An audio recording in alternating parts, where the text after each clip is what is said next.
Welcome. My name's Christina, and I'm a part of the team at the Center on Aging at K-State. And I welcome you to my cooking corner. And I've decided to call this Christina's Cooking Corner, not because I'm good at cooking, but because I'm literally in the corner of my kitchen, and my name's Christina. So, I am currently letting some yeast proof because I'm about to make some pizza dough, and I'm very excited because pizza is my favorite food. And as I wait for that, I'm gonna go ahead and start mixing some other things together. So first things first, of course, we need some flour, which this is what I mean by not being that great. Some people would be really precise, and I'm assuming that if you're a good baker or cook, you would be really precise with this, but I am not. So I'm gonna go ahead and put 2 cups of flour in the bowl. And then I will also need the salt, because of course you can't have pizza dough without salt. So now it's a teaspoon. That's my timer for my my yeast. So got my salt, got my flour, and I need oil. I just have classic olive oil, which I need 3 tablespoons of. Okay.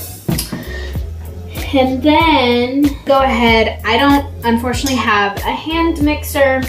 Well, I have a hand mixer, but I don't have a dough hook. So I am just gonna do this by hand and see how it goes. I've made this recipe once before, and it's really good. It is a thicker dough, and I like that because if I wanted a cracker crust, then I would just eat cheese and crackers and not have a nice thick pizza.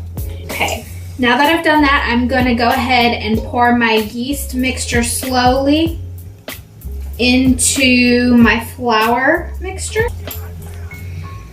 And this just takes a second. Went ahead and warmed up my oven just a little bit so that I have a warm place to let the dough rise for about an hour. So this recipe actually calls for 3 cups of flour, 2 cups in, and then 1 more cup after you've done all that. So like I said, not very precise, but it works. After I've done this and I've mixed it for the most part with this spoon, I'm gonna go ahead and turn it onto my cutting board and go ahead and knead it the rest of the way with my hands. Now I'm not kneading it a ton, I just wanna make sure it's all incorporated. After that, I'm gonna go ahead and move it into that bowl again, but I'm gonna make sure and oil it before I do that. I wanna go ahead and do this until it's nice and smooth.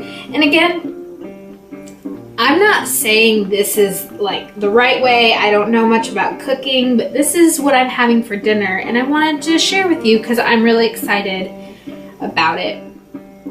Pizza is my favorite food, but I don't actually eat dairy.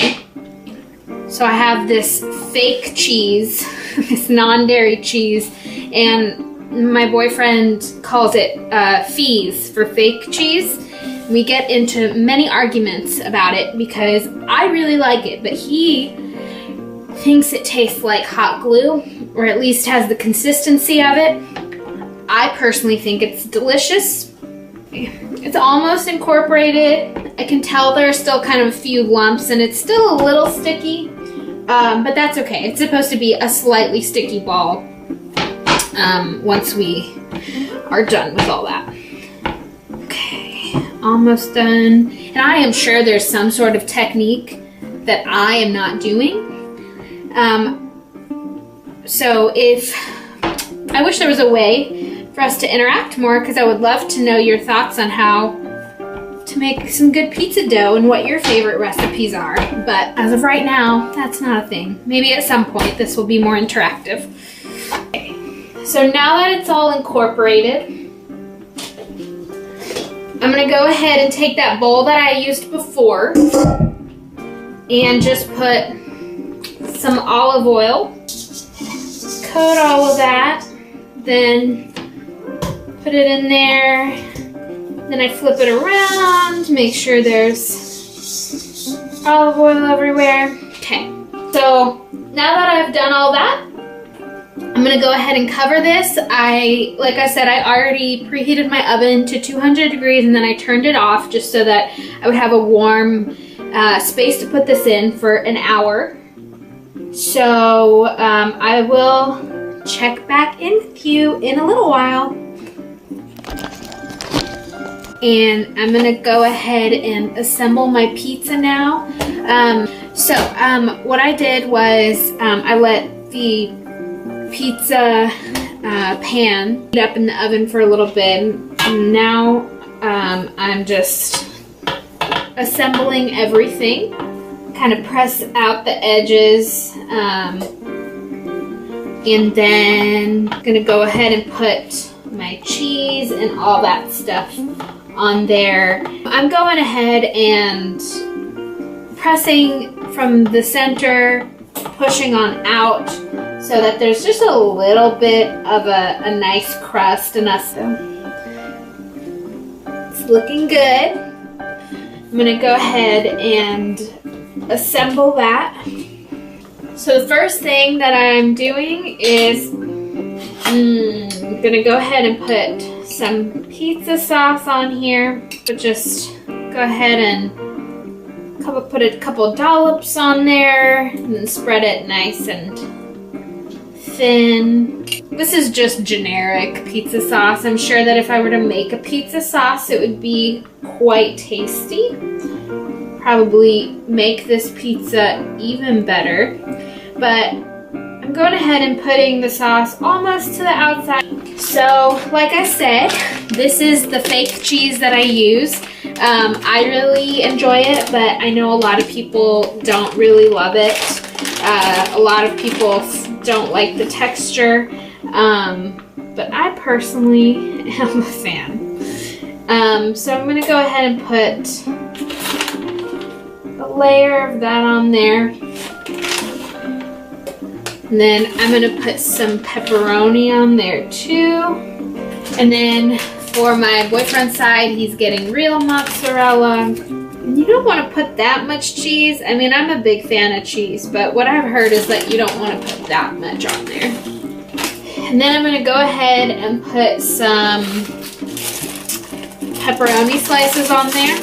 And then I'm gonna actually toss a little bit more cheese on top of this. And then I'm gonna go ahead and top everything off with some garlic powder, at least especially the crust, just to give it a little bit of flavor. You don't want a bland crust, you know. Then kind of toss a little bit everywhere. And then I'm gonna go ahead and toss a little bit of Parmesan on the real cheese side, because everybody loves a little garlic Parmesan crust. So this is what it looks like. So good.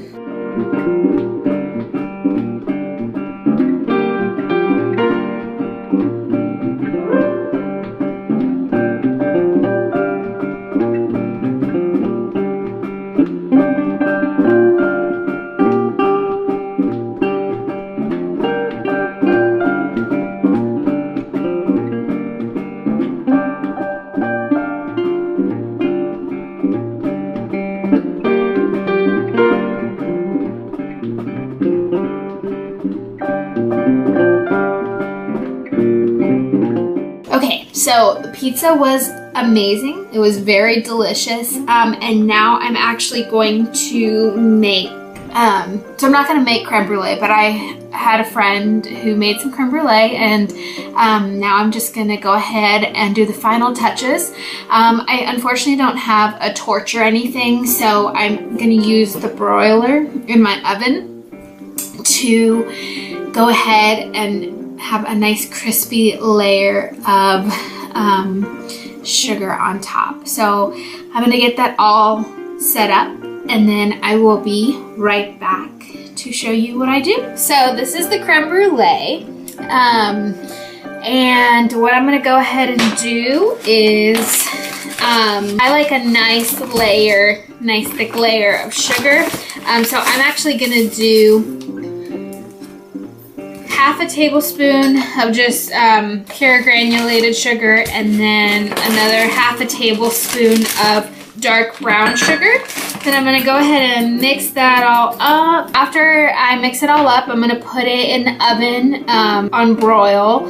So right now it's going ahead and warming that up. And then once that's mixed up, I just go ahead and pour it on here. Make sure there's a nice even layer everywhere. Put that in the oven for 3 to 5 minutes, making sure to check it, just because obviously broiling things can lead to burnt things really quickly. So I will check back in once it's ready. My creme brulee is out of the oven and it's cooling down now, and I am sure that it will be delicious. But thank you for coming along this journey with me, making my delicious pizza and creme brulee, and I'm excited to make more videos in the future, and I hope this was even a little bit entertaining, as we all are unfortunately stuck inside, physically distancing from each other, but hopefully not socially distancing. Anyway, I have you in my thoughts, and I will see you very soon, I guess. Goodbye.